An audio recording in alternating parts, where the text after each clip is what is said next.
How are you guys? Good. Very Okay, good. thanks. Awesome. So, first question for you two guys.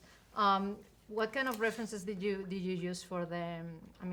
Or did you do any research for your role? So you have any references? Well, having not grown up in that time period, it was fascinating to sort of get into Quentin's catalog of television shows and movies to watch. A lot of B-westerns and television references that I was not familiar with, a lot of actors that have sort of been lost historically, but he is a sort of historian and cinephile, appreciated artistically. And in a lot of ways, it's, you know, this story is a love letter, an homage to those that have worked in this industry that he appreciates, but have maybe been forgotten through time. So To the brothers who are not here. Right, the brothers who are not here. So in playing Rick Dalton, he's a guy that you know, the culture is passing him by. It's the era of the director coming up, and he might be a relic of the past, and he's sort of struggling with that in this 2-day time period. So we got to watch a lot of great television and a lot of great actors that I really learned to appreciate and love.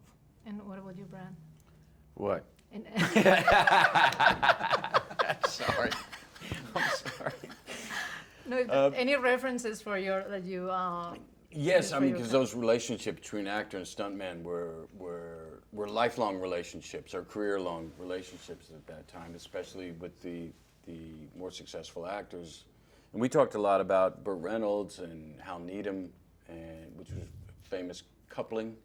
Mm-hmm. And another would be Steve McQueen and Bud Akins. And you knew Bud. You met Bud. Yeah, I got to meet Bud. Mm-hmm. I got to meet Bud before he passed. He was still on a motorcycle. Yeah. Which was cool. cool as shit. So the movie is kind of dealing with the end of the golden era, and facing the hippie trend.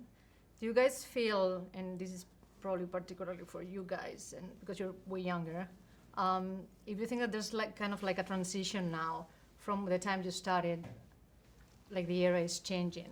Well, I grew up in the hippie counterculture my whole life, so it's no change for me if it's coming back into. I mean, my parents are still hippies.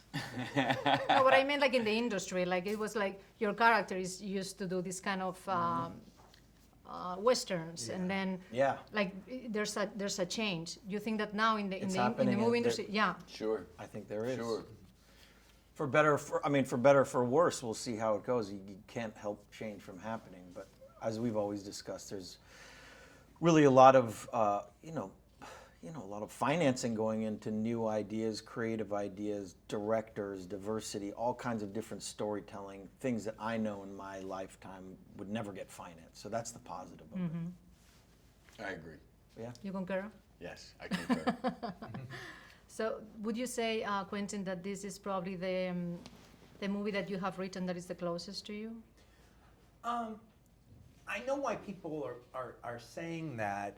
Like all my movies to me are achingly personal. Now I bury it inside of genres, so I don't quite reveal myself as nakedly. But if you know me, then it's very naked. Having said that, there is this aspect of this one because I'm kind of basing it on the town that I remember of my childhood.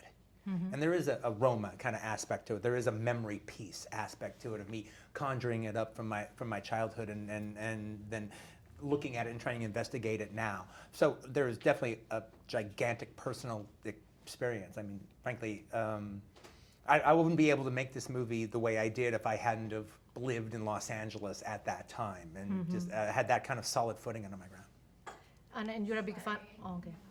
Thank you. Bummer. Thank you so much. Thank you much. Thank you.